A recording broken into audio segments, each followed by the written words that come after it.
In 1884-85, Bismarck, who was then the big boss around there, called on the Europeans to say, "Let's not waste time talking with these African savages.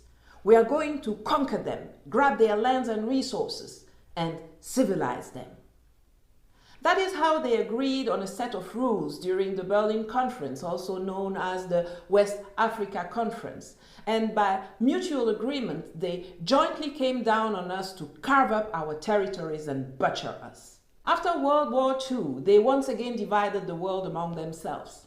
Russia got its share with Eastern Europe, the USA had its part in the Middle East and Latin America, China took Asia, and Africa was left to the French and English. It's because the French violated the terms of the deal by meddling in Crimea, Georgia, and Ukraine that the Russians are standing by our side today. But make no mistake, they aren't here out of love for us.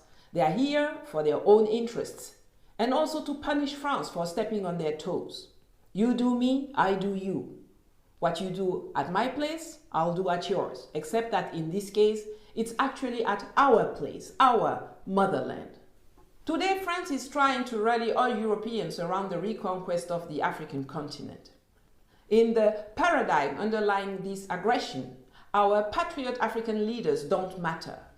Our institutions don't matter. It's only what they decide over there that counts.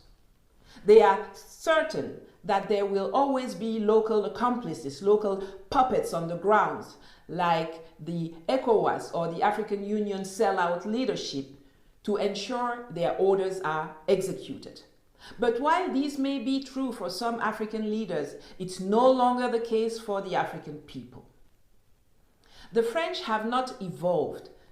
They fail to realize the generational shift that has occurred in Africa.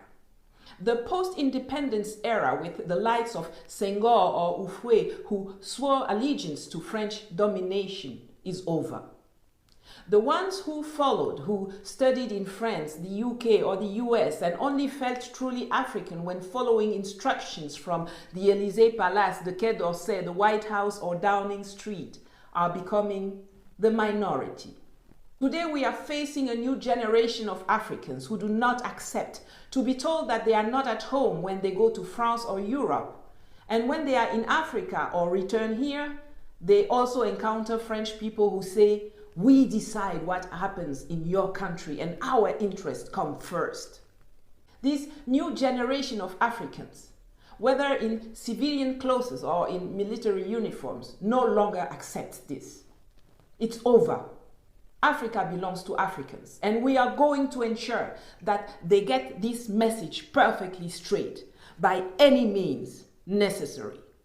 My name is Nathalie Yam, and I'm one of the worst nightmares of Western colonialists in West and Central Africa. Francophone Africa is the weakest link in Africa's emancipation. I call upon all economic and political freedom fighters of Southern Africa, Eastern Africa, Northern Africa, and the diaspora to unite with us, to enable us to kick France and the West out of our continent and finally exercise our sovereignty to take off towards progress, prosperity, and stability. Amandla.